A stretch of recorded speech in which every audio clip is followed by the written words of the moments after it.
So again, thank you so much for coming. We're really excited to do this because again, our biggest goal is that this can continue on. We love the fact that our youth and our kiddos get to be a part of your programs, whether it is the summer camps, whether it's programming you have throughout the year. And we also wanted a resource that you could always refer back to, because it's super cool when you come to your hang out with your camp counselors and then it's like, oh, we're in the middle of this, late Kind in of the before summer. camp started. And Yeah, trying to remember everything. So this was a really nice way. And our program manager had kind of offered, what if we did it this way, brought everyone together, and then we're gonna workshop through the day where we go through our objectives. We're going to teach you the lifts. I know some of you have done them, some of you have not. We're going to pretend that this is your first time learning, just so we go through the stepwise, because then the second half is you're going to be teaching each other. So working through things, because again, being able for me to come behind and understand, and Louise and I work really well together, but we've done this for so long together. And for you to instruct someone else to do it is a whole different ballgame. So we really appreciate your time with this and coming out for this. So again, our big objectives are that we want to make sure you feel comfortable with the lifts that we're doing. We want to kind of show the differences in the lifts and the transfers and our big whys behind it, and then make sure you feel comfortable after leaving these next 2 hours, that you feel comfortable that when your staff is there, you can have little sessions, you can workshop little sessions, and you'll have our contact information. So if you do have any questions or any concerns at all. But again, our biggest thing, if you can remember one thing with our principles, it's that there's lifts, there's transfers, we'll go through the differences, but if you can have the youth be able to do as much of it as they can, they feel empowered, they have this big autonomy where they have control. This is a situation, especially in COVID, where these youth were kind of secluded and weren't able to participate in a lot of things. And a lot of times this is the first time that they get to feel like they're part of something, that typically developing kids can achieve or be part of. And so we're really excited that we can bring opportunities where they can participate. it's a nice too, like some of these campers will have had like the same person with them since like kindergarten at school. So it's a nice opportunity for them to advocate for themselves and let somebody else know how they like to be transferred and be part of that. It's a nice kind of life skill, which is it's a good beginning point, I think, for a lot of these. It's a huge beginning point, and a lot of times we have a lot of youth that are very used to their worker that they have or their EA that they're used to. And so there might be a little bit of a fear, a little bit of getting used to and getting comfortable with. And so having extra support, because there is one feisty little youth in Guelph, and he was having nothing about having someone else. He just had his person because he's had some poor experiences with some lifts and some transfers. So he just didn't trust it. And so building up that rapport, and I think that's one of our biggest things, is the communication is really important. The communication with the youth, the communication with your teammates, the communication with what is happening, where we're going is our number one. Privacy is always important too. And when we say privacy, it's even just respecting boundaries. Like a lot of these, you are right up in their space. So being able to communicate and say, I'm right here, I'm going to be doing this, I'm going to put my hands around you and link in, I'm going to be holding you tight because that's the safest way to do it. But making sure they understand why you are getting so close and being right in there is really, really important. Sensitivities around different things, even as like the female youth are growing, there are body changes that are happening. And so where you might have an 8-year-old girl with no breast tissue, you have a 13-year-old that you're transferring, and we have a different conversation. I'm going to put my hands here, and this is where I'm going to be, but this is still the safest for it. So being aware of the different sensitivities and where you are in space is really important. Just even sometimes I'm right up close here and then realizing, where my body parts are. It's just something to always be aware of and making sure that you're communicating why you're doing these things. Because for us, it's really comfortable, but for other people, they're like, oh, you're really close. So, and then again, that participation, we really, really, really encourage that the youth are the ones that are doing the most of the work. Sometimes it's easier to like a sack of potatoes and just throw them up into the chair. But when they can start doing things for themselves and being more in control, they find that they start having more confidence in everything that they're doing. So it really can translate into life skills. I'm really excited about this. Anything else on that? Think so. I think, yeah, sometimes, parents just lift their kids because that's what they've done for years. And so, having them do things a little bit differently, it sometimes, takes some time, but I think it's nice because sometimes it means that they're participating more and doing more than just being lifted by their parent. It's a really good point. So parents will take control a lot of times, and we all know that. Like sometimes the kiddos are just taking forever, and you're like, it's just easier for me to do this. But these are the opportunities where we can develop some of the skills with them and some of the life skills that they didn't even know that they could advocate for or verbalize, or, oh, mom does it this way, or, oh, my EA does it this way. So if you can ask them for their input, and that's a really big part, is talking to them first. I talk to Louise second every time. So when we're transferring, I'm talking to Johnny in front of me first, and then I'm like, okay, Louise, this is what we're doing. Yeah. Or I'm talking to Johnny, telling him what we're doing, and really telling Louise what we're doing, but I need Johnny to understand what's going on as we go through. So our big three things, and these are kind of, again, don't worry about the handouts. It's going to be a summary of today. You want to always prepare. Oh, sorry. Yeah, apologize. Sorry. No, nobody's. Yeah. Okay, so making sure that when you're preparing the area, we're communicating, then we're implementing. A lot of times we don't do the preparation part, we don't communicate well enough, and then you start implementing, and that's where mishaps will happen. Things aren't going to go perfect all the time. We have to reset all the time, and that's okay. So, but you do the best to mitigate with what you have. So preparing the area with littles around and water around and play like toys and all the fun around, that's where the missteps can happen. That's where someone may come in just really quickly and you're not expecting them and you're in a 2-person transfer. So you really want to make sure the area itself is as best you can. If we're going from a wheelchair, the brakes are always on first, and the surface you're transferring to is safe as well. So a lot of times to prepare this area, you go to move and you're like, there's stuff on it. I didn't get my water bottle out of the way. My bag is in the way. This kiddo is coming through. So preparing the area first, then always communicating. I feel like we just reinforced this thing, but communicating to the youth, then communicating to your partner or any of the other kiddos around, like, hey, Johnny's got to go from the wheelchair to the floor. So we just want to make sure there's space. Can you guys make sure there's space? Like really being very clear, take the time with this. This is one of our biggest things, because if it doesn't, you're just like, oh, the wheelchair is going and oh, we got to stop.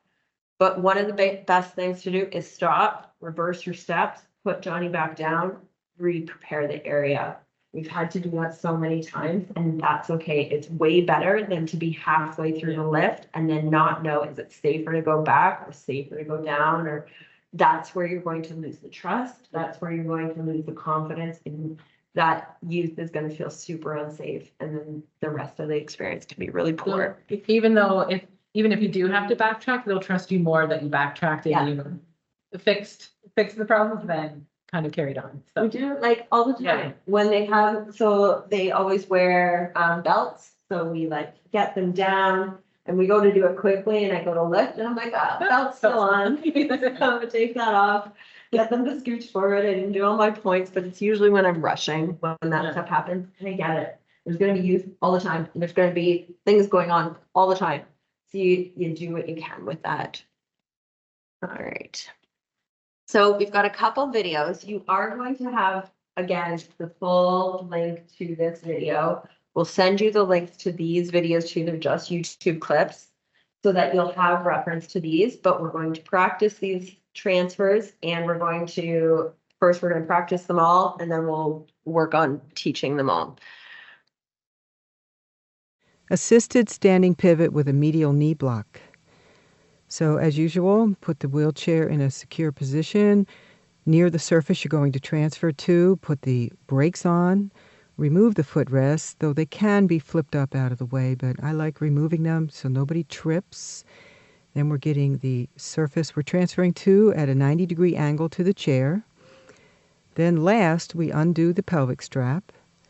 And then you will notice that what he wants to do is get her pelvis all the way to the very edge of the wheelchair, then bring her trunk forward. Here is showing the knee block he's going to do, and he is using her knee on the inside of her knee, his foot on the outside of her foot. And so then he brings her trunk forward, he lifts up, he only allows her to hold on to shoulders and below. She may not hang on around the neck. That is very unsafe for the person doing the lift. So then he's showing that she's made the lift, but if the person cannot sit by themselves, do not leave them alone. Then he's bringing her back using the knee block that's medial to her knee. And then he's using good body mechanics by bending his knees and keeping his back straight. Now it's showing how he's getting her pelvis back. If the person cannot sit alone, never leave them alone on the edge of anything. So now he is putting back on the footrests. And we need to get that seatbelt on and secure right off. And so there he is putting on the seatbelt to make sure her pelvis is securely fastened into the chair. This is the most crucial part in terms of getting somebody into a wheelchair. And then here is the other footrest. And he's getting her foot down and he's putting the other postural supports. Is what he'll do next is flip in the lateral supports, get everything back in place, and make sure she's secure and tight in the wheelchair. This is an insert showing that this is a seatbelt that is too loose, and we are going to tighten it very firmly. It needs to be right over the pelvic bones, not her abdomen, and get that secure. And then he's going to finish it up with the rest of the postural supports on this chair. So differences between transfers and lifts. The youth can participate in the transfer. So typically, if they're participating in the transfer, we're not as worried about leaving them at one surface to the other because they typically have enough strength to do. So when we have to go into the full lifts, that you're worried more about their core strength when you're sitting. But it is something to make sure that if they do have some side to side balance stuff, to be a little bit more aware. The wheelchair itself is actually usually pretty easy to maneuver and get things out of the way. The more we can get things out of the way, the better. I'm gonna bring this here. Here. Better here. There. So with regards to a wheelchair, some of the pieces come off really simply, some swing out. The footrests usually come off really nicely. This is part of that communication with the parents. So getting your leaders, getting the counselors to be like, hey, can you just give us a quick rundown with parents? Like, how do we do this? So really, it's usually just a swing out and then we lift up. These are the nicest things to get out of the way. The armrests, usually they actually know how to swing them up and out of the way anyway, or these ones don't really come out or they're paid to come out. So, And they often use those to scoot themselves forward and to get themselves back in their seat. So I don't have those. no, a lot of kids who need more postural support will also have lateral supports on the sides here. And they will usually flip out of the way as well, which makes the transfer much easier. Sometimes it's a button, and other times you kind of push them in and then pop out. So again, ask the parents about that. Even if you just do one side, it makes the transfer a lot easier, because they're usually, it's postural support, so they're kind of in there fairly. It's a nice big hug for them. Yeah, and they usually also have headrests if they use the third spot. Yeah. Transportation. I need to steal the chair. That's okay. But you don't also have to take away all of the rests. Like if we are transferring from chair to here, swinging the one fully out of the way, but just swinging this guy this way is fine. If this gives you enough clearance, like you don't actually have to take it off. It's just taking it out of the way might be a pain later. So it is, they are very simple to pop in and pop off, but just having everyone used to that is actually a really nice thing first. Awesome. So we'll show the second video and then we'll practice this together. You're not, ideally, the 90-degree, you're not always gonna, like a toilet, you can't move, like, and you're not obviously, with the sink there, you can't always get as close to 90. It just means that you have less for them to pivot around, but. So you do with what you can in certain areas and certain kind of buildings that you have. It is what it is, but these are principles to use. And then again, just do what you can and the youth will be able to do as well. All right, so then the second video. 2-man lift, arm grip with crossover.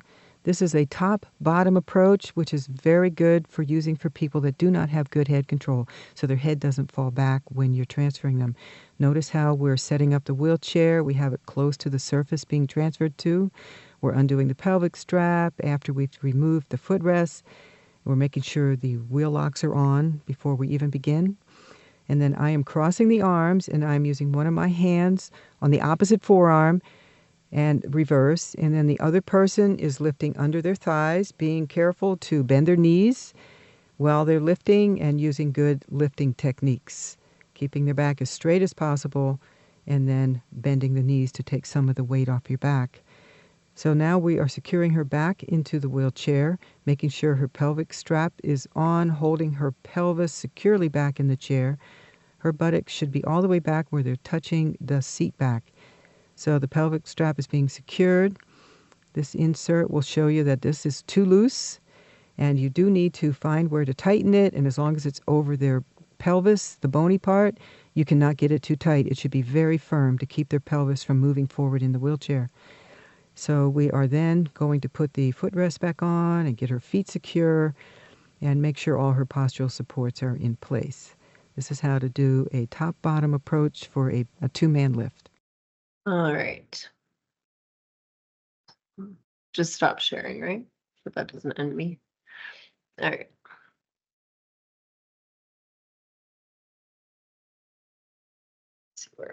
Okay.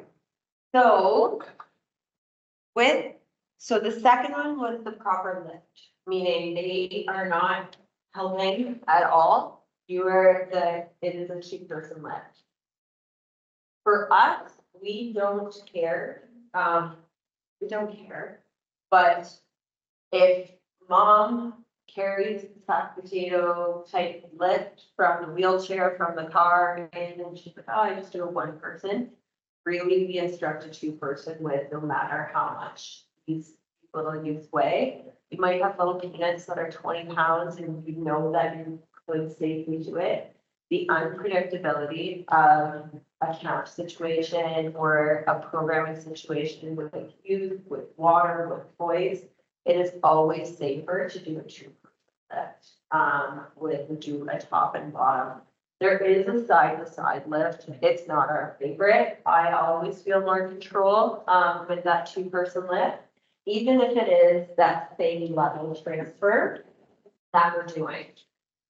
And so when you're going like the same height, it's a lot simpler on the people, but sometimes the equipment can be in a funny position too. So you do have to pay attention to who has the longer body position, what is the size of the youth. There are a lot of things to keep in mind when you are doing these positions.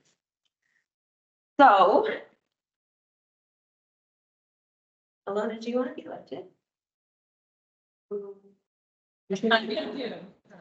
Huh? You can do it. Oh, okay, sorry, I'm like that. Yeah, so you're gonna be sitting. Do you want to do the pivot transfer first? Okay, so preparing the area first, so we know she's going to here. I've taken one out of the way. I'm going to swing this out of the way. So I'm gonna get you to lift your foot off. Thank you. And again, if they can do that part, I want them to do that part on their own. Her brakes are locked. So she usually will have her belt on already. And then we know that that's the area we're going to. So Alona, you've got some strength with your legs. You're gonna be moving into that position. So what you're gonna do is scoot yourself as far forward as you can. Put my back so like, let's come up. Yeah.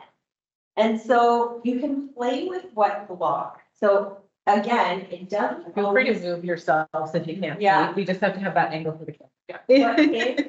So let's say Alona was more affected on the one side than the other, but for transferring to this way and she is weaker on this side, I'm always going to block the weaker leg. So the video showed that he blocks the inside knee when they went to that side. And in an ideal situation, you are blocking the weaker side is the closest to the chair, essentially when you're transferring. Oh, it's really like that. And so you have to kind of adapt to what it is. If I'm blocking her outside leg, that's okay. If she's weak on both, we do blocking inside with it typically. So Alona, what's gonna happen is you are going to lean yourself forward, but you're also gonna put either your hands on my hip or above my shoulders, wherever you feel more comfortable. You're just not grabbing onto my neck. They do like to grab onto their parents' neck a lot, and they're used to that. So a lot of times you're pulling them down. And so on the count of 3, it's gonna be 1, 2, 3. Then you're gonna stand up. We're gonna do a pivot, pivot, pivot, and then sit. So again, with your cues, a lot of times people are like, do I go on 3? Do I go on 4? Do I go on how do you? So you can do 1, 2, 3, then stand. Or another cue that we'll do a lot is I'll go 3, 2, 1, then stand. So then sometimes that's cleaner than the 1, 2, 3 and stand. It's silly semantics, but it actually can be different. I've already instructed it this way. We're gonna go 1, 2, 3, then stand. Pivot, pivot, pivot. And then 1, 2, 3, then sit. Okay. So 1, 2, 3, and stand, and then pivot little, and I'm blocking. My knee is always there because in case she buckles, I'm there to block it. And now stick your butt back. 1, 2, 3, and sit. And so again, I'm controlling with my knee because a lot of times that's the buckle that will happen. And so you want to make sure that if her knee is coming forward, you've stopped it so she can lower it. Same thing to come back. I'm gonna switch my block because she is weak on both legs. So Lona, when we go back, it's gonna be 1, 2, 3, then stand. We're going to pivot, pivot, pivot, little step. 1, 2, 3, then sit. 1, 2, 3, stand, and now little step. Little step. I always have my leg right in front of hers. And I'm blocking, and then 1, 2, 3, and sit. So it's a nice, smooth, and easy way. Little steps make all the difference. Take your time, take control. We always, like, I had her looking at me. She is saying, okay, she's acknowledging the fact that this is what we're doing. A lot of times those swoops and just quickly go over, it's not gonna feel safe. This slow progressive, if they need to be quick because they don't have the strength, that's a different fact, and maybe we should do a lift instead, because the quickness can be unpredictable, they can slip and feel unsafe. Okay, so now the lift. So when we go for the lift, The person at the top, the person in the back, the person who's controlling the upper body is the leader. That person will always be the one doing the top. I am going to be the one up top, Louise is gonna take from below. So I'm talking to Alona, making sure Louise is hearing my instructions, so I don't really have to repeat it. So Alona, we're gonna take you from your chair. I know we wanna get you over here so you can sit at the lunch table with everyone. And so I'm gonna come from behind. Louise is gonna take your legs from underneath. We both will have this kind of hold, so kind of forearm and hand wrapped around, if you can get it. Some of the youth are gonna be bigger, so if you have to go hand over hand, there, we'll show you another one if you can't get your hands, if you have a little camp worker and a bigger youth, you can use their hands to be on top of each other. But if I can, I like to be all around. The closer I can get Alona to me, the safer it is for her, the safer it is for me. It's not perfect. There is no lift that you're gonna have the perfect back mechanics and back up in this good position. But if you can remember one thing when you're instructing people, that twist with the back is really, that's the part that can really get you. So it's all about little steps. It's literally all about little steps. That's where the twists with the knee, the hip, the back, that's where we can really hurt ourselves with. So.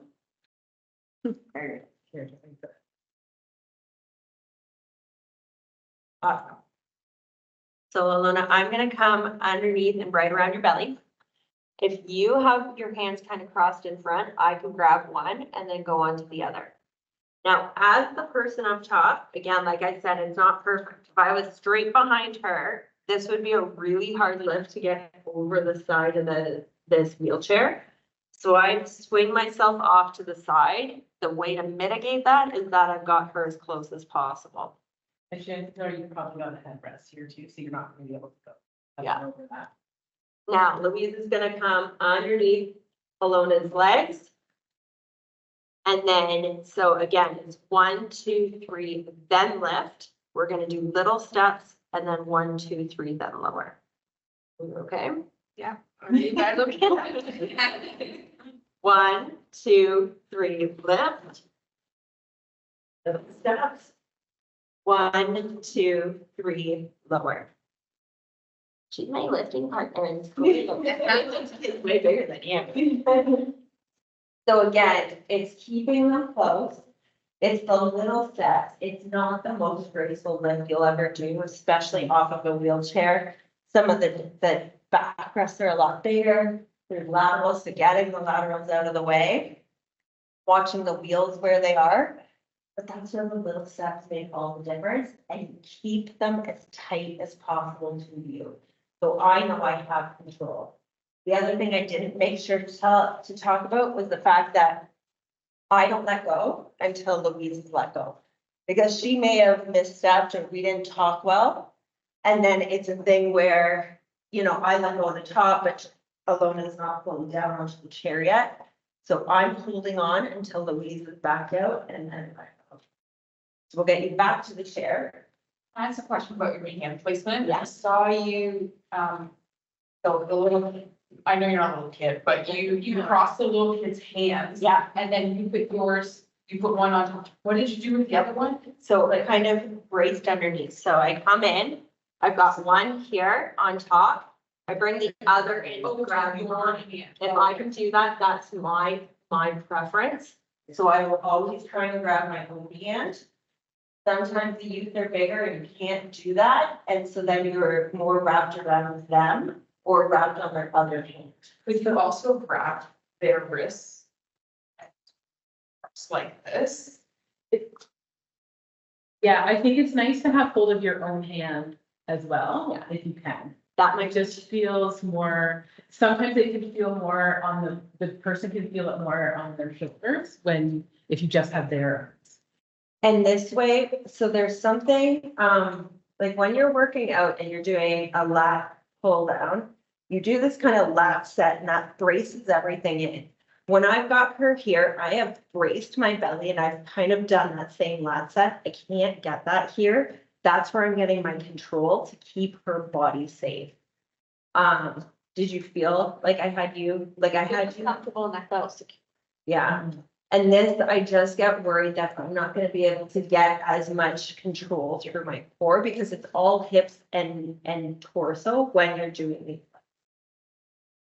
The other, I mean, sometimes kids have a lot of tone and you're not gonna be able to get their arms in, or, I mean, sometimes if they're kind of flailing at night, you want their arms Yeah. in because then you have more control over their arms, but, sometimes kids are just super tight and you're not gonna force that to get their arm in, so then you would be more around their trunk, like crossing your own arms and their arms are kind of extended, but, yeah.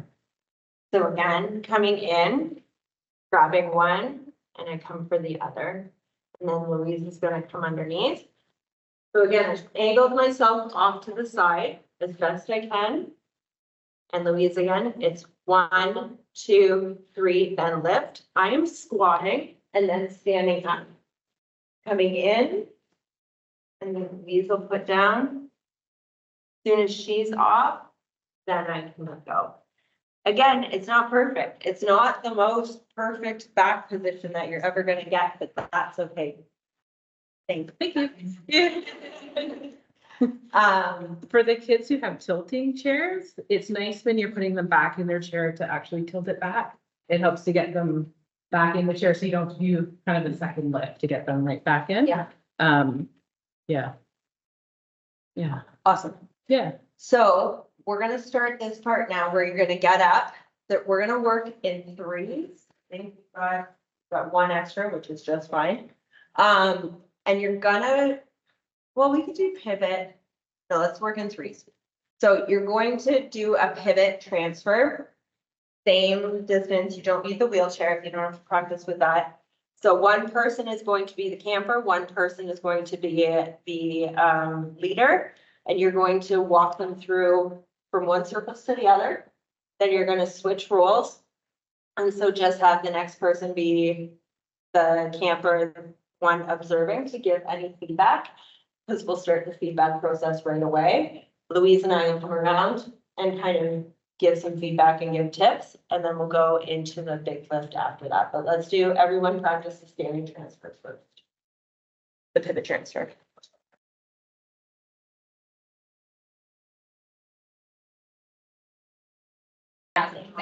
Honestly, you guys are trying to do my solid price. And that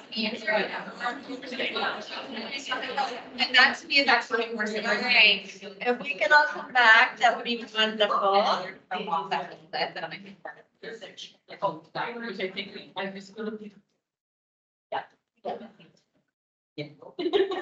All right, so.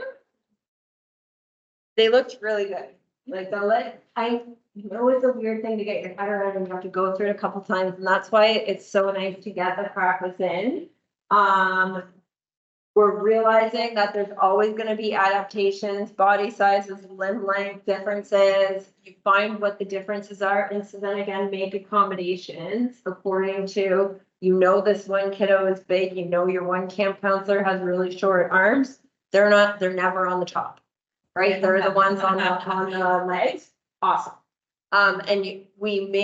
There's nothing, those are non-modifiable things. I can't change the length of your arms, but I sure as heck can change where you're going to be in the lifts at all times. That's a smarter decision, and that's what we should have done over here. But we're learning. So, in saying that, we're gonna review the handhold again. Is there any other questions that came that you're like, can you clarify something before we move into the differences? Different height. You find with kids, if you make it more of a fun activity, that help, or does it help, or is it? Always helpful. Yeah, There's not to. yeah. I like to.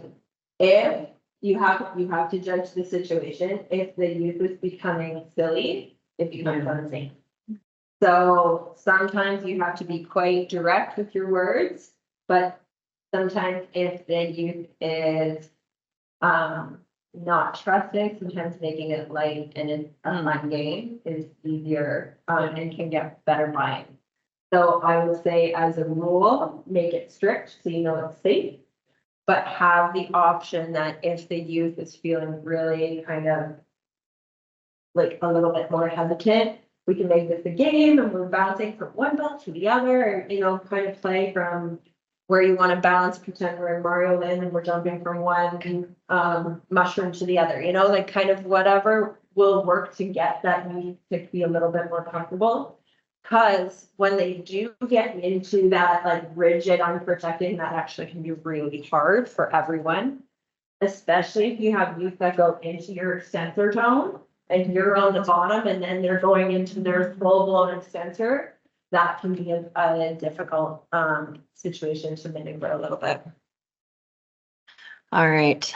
I think, I know, do you use this too, Allison? Like nose over stinky toes? Oh, I feel love like that makes kids laugh. But like if That's they're true. going the standing part, or if they're doing a standing pivot transfer, just that idea of getting your nose over your toes. Yeah. And I feel like most kids like that. That's true. And I think it's that fine line between them knowing that you know what you're doing so that they're comfortable and they trust you, and also kind of making it a little bit more fun to take some of their stress away. Kind of a fine line sometimes, but. It's a really good question. Clearly, there's no right answer. What I would suggest to start when the staff are still getting comfortable with the transfers, make it very direct, make it very clear, no kind of a script almost.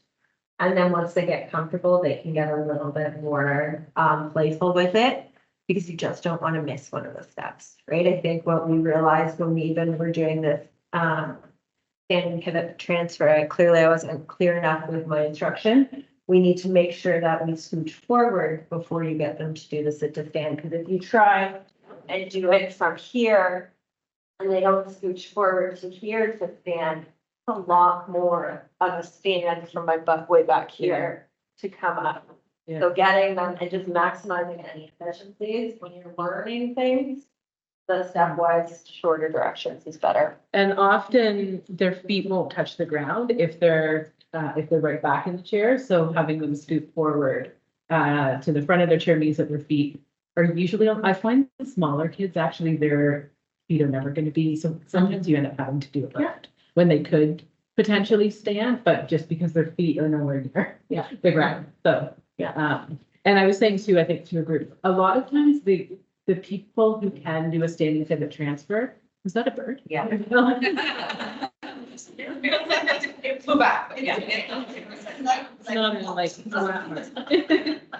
Usually they can scooch themselves forward and scooch themselves back at the end. You don't, that one like stooping thing on the video, we don't love. And I think for the most part, the people who can stand can get themselves to the front of their chair. Sorry.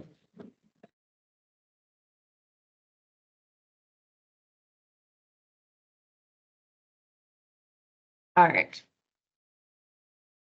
So again, that safe lifting, how much does the camper actually need? Can we get them to do most of that transfer like she just said? If they don't have the ability to get their feet down, you are doing a same level transfer, and it'll be more of a lift than it is. Does a camper take any weight?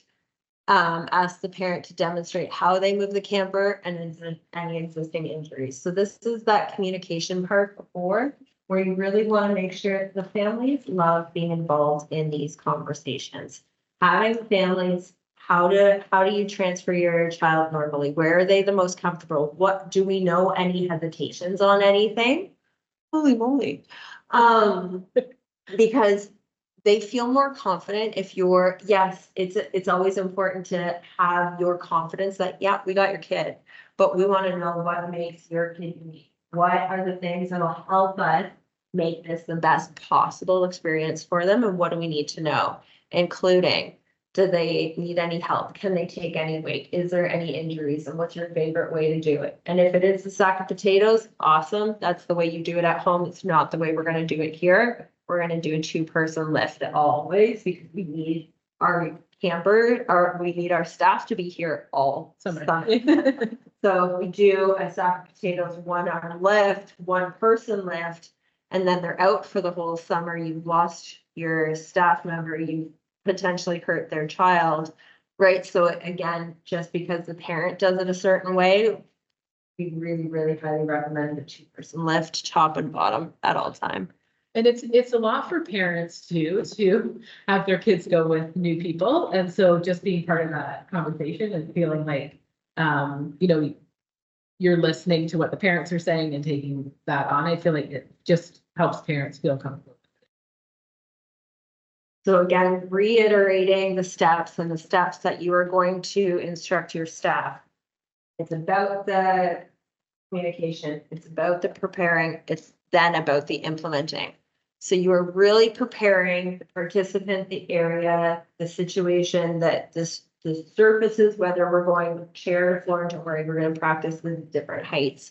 But I wanted to really reiterate the fact that we need to make sure that we know there's differences. We talked about if we have, you know, taller youth, we need the taller ones controlling the bigger part of the body. This is the most important. This has got all the stuff that really needs to be controlled the most. And there are differences in sizes. So, you know, making sure it's safe for the staff, safe for the participants, making good decisions. That way you are always going to have that top on this transfer and making that clear so that your staff know it's not about someone's making a game time decision. If you've got a big youth and small staff, you were always on the legs, just the way it is. And again, making sure they know it's for the safety of the camper, but more importantly, it's for the safety of the staff as well, so that they don't give themselves some injuries, because we are carrying full weight of these youth and we don't want that to be something that could injure them long term. So again, communicating, introducing yourself always, because the kids aren't going to remember everything about every name for everyone. And then making sure if they want to give any directions, they feel more in control.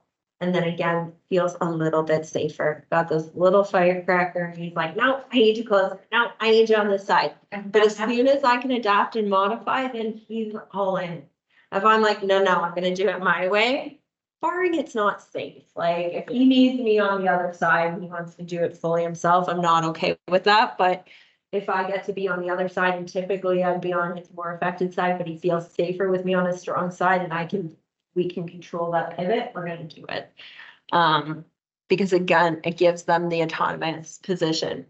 And then knowing that you've communicated your start point and your finish point. Over here, you guys did so well. So you had 3 chairs in a 90-degree to each other, but you always communicated, we're going to go from here, we're going to go over here. So just so, because that can be confusing. If there's benches on both sides, which way am I going? And you're kind of here in front of them, they don't know. So again, having that clear start point and finish point. And the point with the transfer is basically you're picking up from one spot and you're putting down somewhere else, right? You don't want to have to carry them over any sort of distance if you can help it. And so it's really just that picking up, putting down piece. All right. So again, being safe. There are instances, we have some youth that are really, they like doing things on their own, especially as they start getting older, and you want to encourage it as much as you can. There is one little firecracker that I had in Cambridge, and he didn't have very good use of his legs, virtually at all. He threw those legs up onto the plinth and then bum scooted himself across, and he moved the bed up to meet his wheelchair. And bum scooted himself right over the side onto the bed. He did it, and he did it like a champ. But it was so neat to see that I just stood there and I was beside him, facilitating the whole way. Obviously, I feel comfortable with that in a treatment session. That's not where you're going to go. There's not going to be treatment beds that you're going to be moving That you can around. change the height of. In saying that, if they're saying, I want to try this on my own, there is nothing wrong with someone standing and being there as that standby, but not actually having hands on. If mom or dad or whoever the caretaker is has come and said they are actually really good at transfers by themselves, and you just have to be there just in case they lose their footing a little bit, that is an absolute appropriate, you just stand right beside them. And if they need anything, or maybe you're holding the wheelchair a little bit, if it's on that same height and you're just kind of guiding their hips, sometimes that's what we're doing is in the second picture, we're just kind of guiding the hips a little bit just to show them or to tell them, you've got about 2 more steps to go, or your butt's almost there. You're a little bit closer. Oh, you're right there. Sometimes that's all they need. And so that, again, it just gives them that control, that they feel in control of these things. Might be something like their wheelchair onto like a bench or something that would probably be a similar-ish height that they might be able to scoot across. Exactly. And so again, the standing pivot transfer, it's a transfer that they control with their legs. That you've got one surface. In an ideal world, it's 90 degrees because you have space to get in there. But if it ends up being 84 degrees or 62 degrees, it does not matter. You're getting the surfaces as close together as you can. You're helping them. It's a 1, 2, 3, then stand. Small little steps. And a lot of times I am slowing them down because it gets uncomfortable where you're like, oh my gosh, I'm not trusting my legs. I don't know who this person is. A lot of times it's like, slow down. It's okay. We've got this. I've got you. And as soon as you get that, I got you in there, it's usually a pretty and okay conversation to have. All right. This is, actually to your point for this video, this is a neat one. This youth has cerebral palsy. So they go on gross motor classifications. And so this is a 4 to 5, which means he doesn't have a lot of movement that he controls with his arms, his legs, and his head. But he deserves to be at the camp just as much. And he's just such a special, how she's got him controlled. But again, you'll see her body position. It's not perfect. This is the chair that Louise was kind of telling you about. There's a little bit of a tilt. There's a headrest with it. It's not perfect, but she is in control through the top and her assistant is helping from below. So we'll play this one. Again, you will have full access to these guys to review these. And we're going to practice. Welcome to Parent Tips, a children's therapy team. I'm Jana. I've been a physical therapist for 10 years. I have 2 kids of my own. So today we're here to talk about transfers and body mechanics. This is Roman. Roman, say hi. Look over there, say hi. Okay, this is Roman.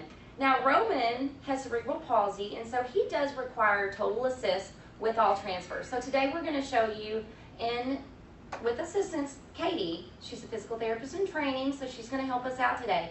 So if you want to come over here today, we're going to demonstrate a 2-person transfer. So here we go. Are you ready? More importantly, Roman, are you ready?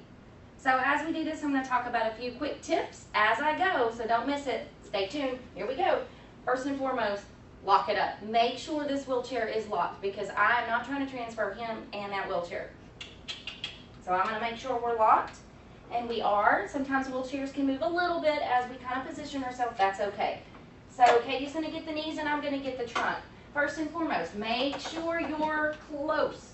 Keep your load close. Are you my load today? Roman is my load.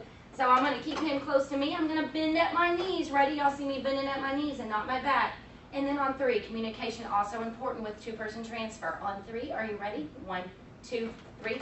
We're going to lift. Make sure we got it clear. And watch my feet. They're moving. They're moving. That means that I'm pivoting my feet and not twisting with my back. And on 3, we're going to lower. 1, 2, 3. Keeping my load close, close, close. And then I'm down. Awesome. So again, just a quick recap. Lock up that wheelchair. Keep the load close. Bend at your knees, not your back.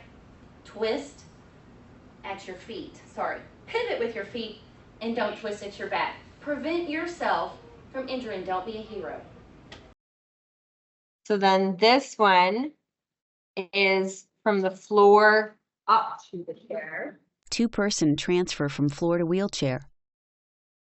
Position the wheelchair as close to the location of the student as possible and lock the brakes.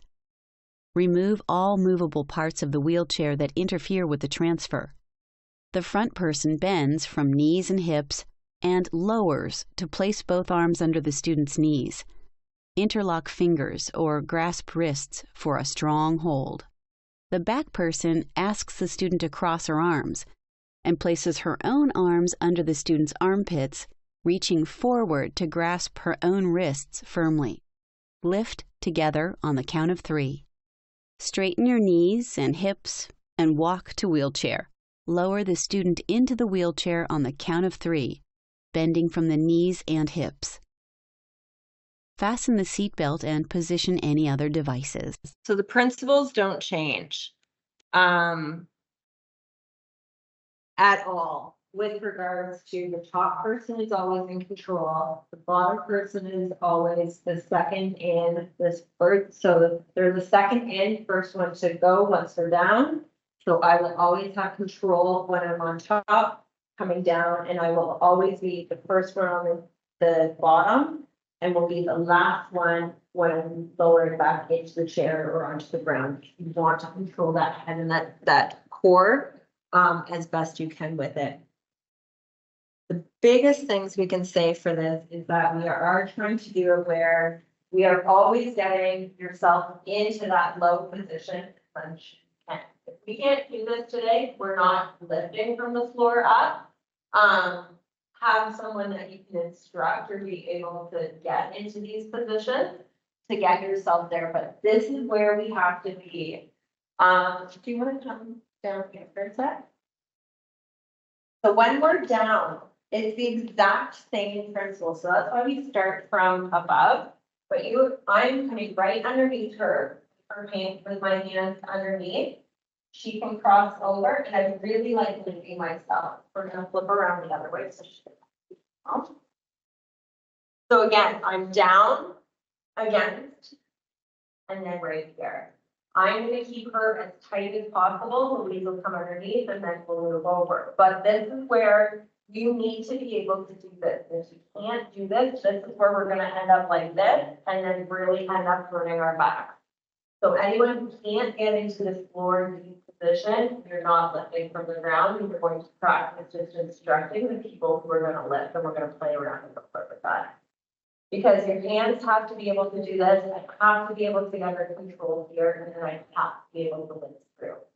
Louise is okay if the second person can't get down into a deep. Which is mine. I Yeah. have arthritic knees and I can't really do that Yeah. very well, so I do the legs. But Louise can, so if you Yeah. come into that Do you position. want me to do it now? Yeah, let's do it. And we'll show it that one too. But, so if I come in, so Louise is gonna be 1, 2, 3, then lift. I've got you nice and close. You're okay? 1, 2, 3, lift. Sorry again. And that's why it's most important. For her to have the top. And that I've got good control, right? Because the bottom part, it's not ideal, but it happens. I still had solid control and it was okay that it shifted. If I had her in a poor position and I had to misstep, that's where those injuries can happen with it. So that's the toughest lift. I made her do the toughest. We put you right back down. So we're gonna flip it around the other way. Handful. And you feel how tight I am? Yeah. Right against. So I'm saying over here, I've got her back kind of right at my breast. Like I've got most of her torso against me. And I feel like that's the most important part is to really make sure I'm squeezing and hugging the best I can. So we are gonna come down onto the ground here. I'm gonna come from above, Louise is gonna come from below. Gonna be 1, 2, 3, then lift, and then You can we're see gonna that come down. before. So, hand underneath. I always like mine if I can do with my other. So if I can get my hand around the whole of her pants or arm, I'm happy. But if I can't, then it needs to be here on one. She's just got her other one lifted like this, then only on the one. I can both with her. So Louise can come in. All right, you're good? Yep. 1, 2, 3, lift. And 1, 2, 3, lower. Let's go. Good. And then you have to go from there. So again, it's about that control. Hands across. and that you want to be able to get into that position to come down enough. We'll play with everybody. You don't, not everyone needs to be lifted. Not everyone is going down to the ground and up. I want everyone to be able to instruct it. Because you're not all gonna be lifting, but you might have to come in to help instruct other people to do so with it. But it's important that we learned the principles from the side to side, and then we'll work towards this. So let's go. So we'll go 4, 4, 5. Let's work it that way. So that you have people, if you're not comfortable, no big deal, and I can always come around and be lifted. Start from the chair down to the floor first.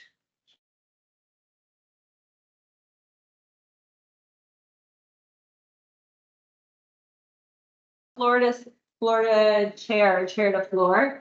She'll have a timestamp so you can go in through the video and see that as well. We talked a bit, Allison, so for the floor to chair transfer, some campers won't be able to sit up when they're from a lying down position. So we talked about rolling to the side and then kind of scooping under their shoulder to sit them up that way. So they can't sit up. When they're lying on the ground, Yes. they can't get themselves Yes. seated. Yeah. Yeah, so they can't, you don't have the core, the head control, you're on the ground, so then you roll them to the side and then scoop from under. And usually if you can get, if they have a hand, and they can push to get them out that way first, before then you get behind them. But again, this person never leaves. So as soon as they commit to sitting up, they are there no matter what. So you're kind of stuck in this position and hopefully whatever service you transfer to can come to you. Yeah, awesome.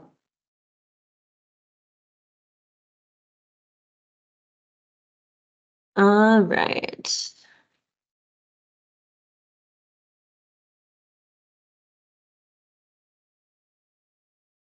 Yes. Okay. Did that right. Okay, so then these are just other assists that a lot of youth, and there are some really strong youth that can do these tricep dip lowers, that they are here and they feel really good lowering themselves down. So a lot of your like diplegic through It's holidays just and do that, and the reverse where they feel awesome doing that. Like absolutely full safe to do. That gentleman there is doing a little bit, this isn't more of like a neurological, this would be more of just one leg stronger or what have you, and he pushes up that way. But again, really safe to do. The other one, if you have a youth and they're in a walker, and so then you can bring them a chair in front, they can come in to help lower themselves down. And again, you're there to stand by assist. And then it can be the reverse. And then again, they can hold on, do their little pivot with their feet, control they're sitting down. So those are 2 really nice ways to get up and down from. Our biggest point, bend those knees. It is a weird thing. It's something that happened over here. So you've got them up in the chair and you're here. And you're going to, so you've got them in the chair, you've got them now in your arms. You're the upper person. And then as the lowering happens, a lot of times we get into that position and it just gets the load so far away. You really want to make sure you've got them close and you get into the habit of getting down into that squat to get them low. So really getting out of that deadlift position and making sure that it is a squat. A lot of times you're just retraining that pattern. So it's a hard thing to get yourself into because they're there and they're going to be even more in your space. So much more safer for your lifters to make sure that happens.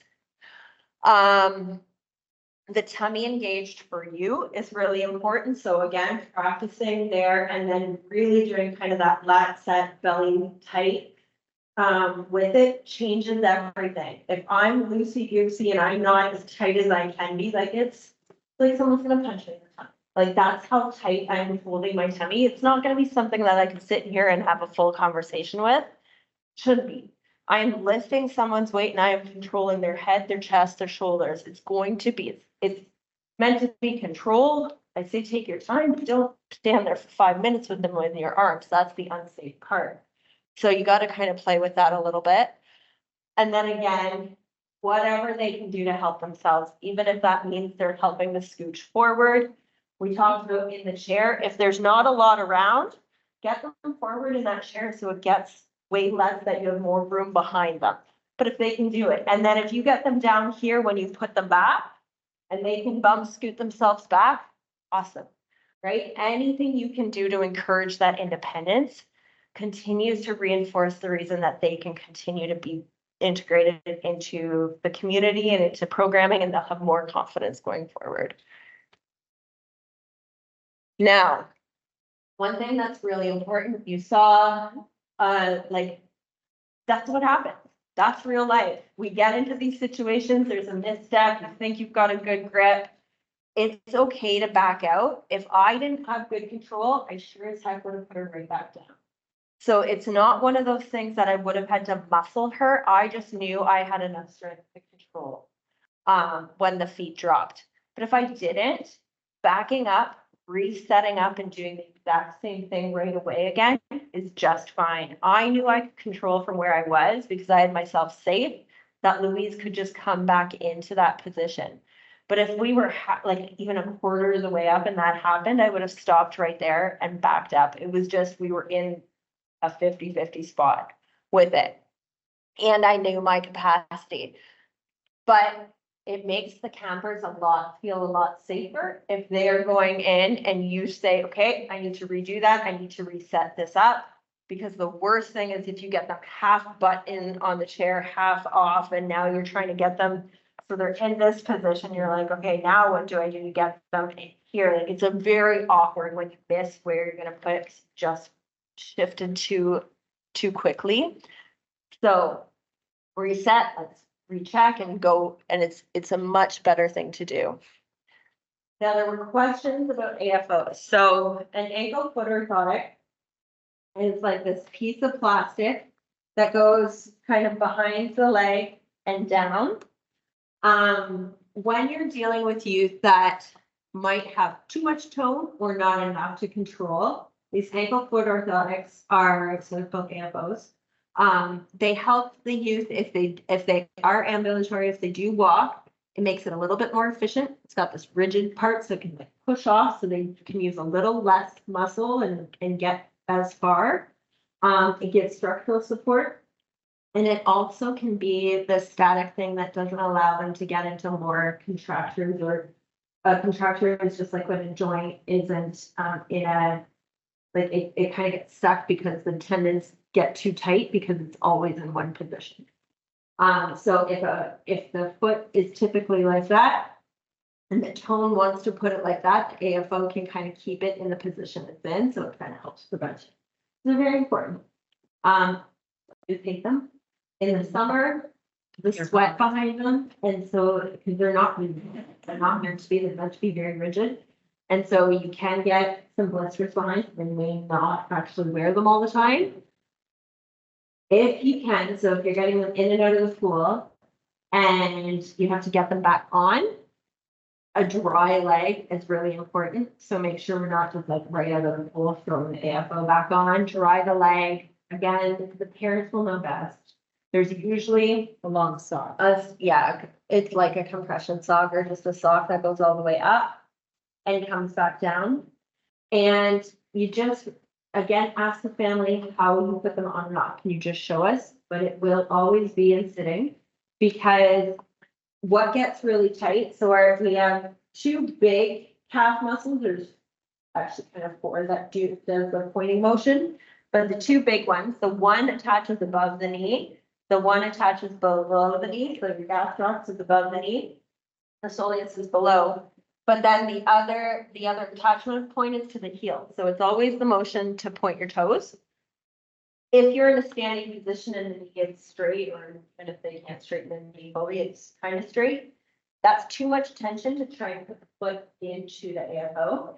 If you get them sitting, you loosen off the muscle that attaches above the knee, And so it's a lot easier to get that foot right in. And you want to get the foot right to the back, but again, the family will show the camp counselors or whoever, how when John is off and take off the AFO. And how the child prefers it. Typically, especially the older youth know exactly when it fits and exactly if it's not fitting right, they will tell you. So, And some can take them on and off Yeah. themselves, but it really, if you're fighting tone, you just want to go slow, really. You're not going to be able to do it quick, but that's gonna, if you try to do it quick, the tone will kick in more. So take your time and to get it back to that hopefully 90-degree. yeah. Like, So those are AFO questions. Any other questions that you can think of that has come up or that you're like, oh, what would happen if in this situation? You have, we will, oh, yeah. Just kind of curious, so from my role with training support worker, it's different in camps in the case that they could be doing work together for decades. Yeah. So there's gonna be a long-term relationship, and obviously you communicate support no matter what, but so we're doing a demonstration, so, okay, first I'm gonna do this, I'm gonna do that. You want to communicate, but I can see after, 4 years of working together, you're probably pretty seamless. I guess, should you always sequence go through every single thing step by step, or can you change communication for that? Like, what's the best method? Or give a little bit. As long as there's a relationship there has been a long standing, it's insulting to go and be like, actually tell me what you're doing. When you know that there's that mutual trust and you've been instructed that there is a safety part around it, and they know what they're doing, it's fine to kind of ad lib a little bit. I think the counting part would still be useful, or at least some sort of cue for that. Maybe you don't have to do the 1, 2, 3. Like maybe it's like, I'm gonna go on this word. But just so they know when it's gonna happen, I feel like that would always be. Still need consent to, even if they're not ready to move, you still ask that. It's just, I can just see with the kid, okay, it's time to, let's, like you said, let's do the mushroom jump. Yeah. So do that, okay, here we go. And, there could be association with at least some of the steps. I can see you having to change the kids will occur bigger, like if you start when they're 4 and then now they're 12. Yeah. But to be fair, no matter how often her and I work together with the same child, we are still doing the exact same thing no matter what. Yeah. I am always on the top, she's always on the bottom, I am always counting, no matter how many times we've seen you. Yeah. Or like if I'm helping Katie in seating class. Yeah, like yeah. It can be the same youth we see all the time. And, it's very much, it's methodical, I might be quicker at it. But I still am that, okay, I'm ready, are you ready? Yep, 1, 2, 3, and lift. And then pivot, pivot, pivot, you ready? Yep, 1, 2, 3, and lower. And it becomes clockwork, but we still do the steps. Yeah. So, You're doing the steps, but as you get the relationship, okay, first I'm gonna do this. yeah, that's fair. Yeah. Yeah, I am not talking through my arm positions and everything. Yeah. I'll be like, all right, Jay, you ready? Like, let's get in there. So Yeah. they're usually telling me to come give them a big hug. Yeah. So when you build those relationships, you can do that with it. So for the pool, it's just not use the same tactics, getting them in and out, is 2 people still fine for the pool?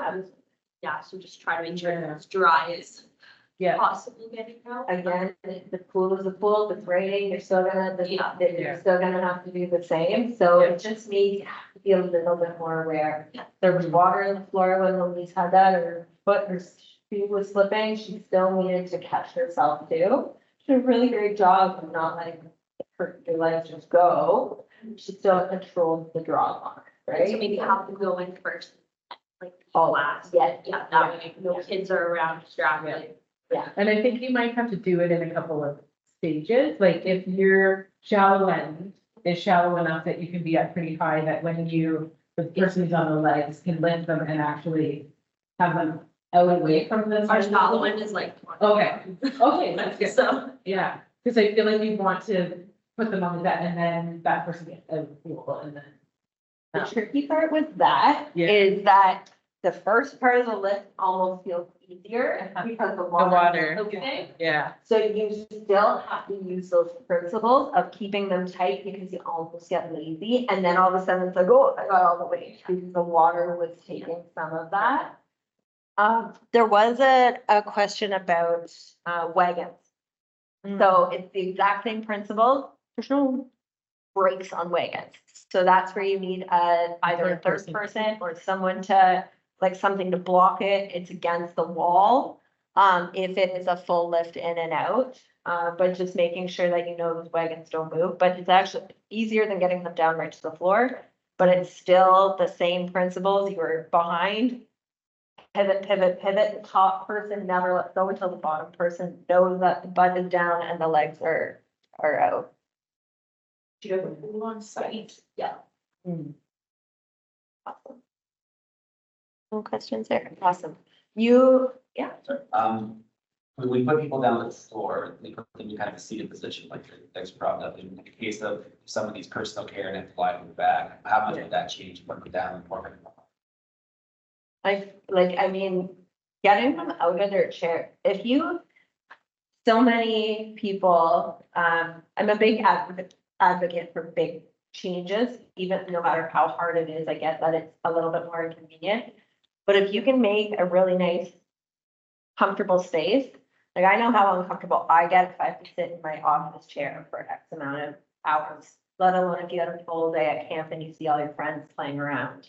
So if you can make that happen, and it is a safe, comfortable place on the floor for them, we still get them down. Yes, it's more work to get them down and up, but they're usually a lot more comfortable because being in this position, things get tight, things get irritated, you don't know the tone that's happening. So we still do that as long as there's control, right? So again, full communication with the caretakers, full communication with what are your expectations? Do you want us to get him out? Is he happy as pie in the chair? Do you think that it's just the interaction and the social integration that we're excited about? Or are you like, do you want, if we have some time for floor time and we can make a safe environment, is this the thing? Yeah. So they have to like flatten their back or change or something. Yeah. But in a seating position. Yeah. It's the same kind of idea, but your end goal is to get them in that position as opposed to. Right. Lying them so Like lying. they're on the ground, Yeah. going from their back being upright to back down. Yeah.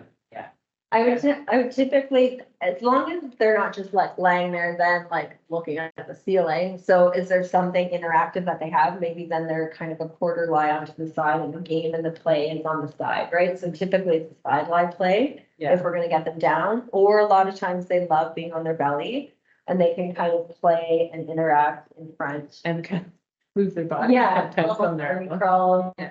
scooch a little bit. Yeah. And I would say, yeah, if you're wanting to get them from a seated down, like going through that sideline is often easier, especially if they don't have great head control. Yeah. Yeah. You do have our contact information. I will send this link out. We're gonna need a little bit of time while I'm going on leave too. I'm just being, she's super picky with certain things, so she's very good at making it look pretty and wonderful. So we will have the link ready for you, within the next 2 weeks or so. And then have you'll have the PowerPoint, you'll have the, links to the videos and everything that way. You have our contact information. A lot of times things happen in August or end of July, and you're like, what the heck? So please reach out. We love these phone calls. We love these conversations. A lot of times it's just a little bit of problem solving and we can, what we like doing. So having our kids in these camps and being included in regular activities is just our hearts are happy. So they're not here, they're just getting to be typical kids. Yeah. Right. Yeah. I think the messaging this year is to go through the rec therapy email address, right? For a lot of things. And then they'll direct it to us. I think that's. We'll figure that out and send you that messaging as well. Either way, I have no problem getting you. No, same no here. matter what. So, Yeah. awesome. Thank you so much for being part of it.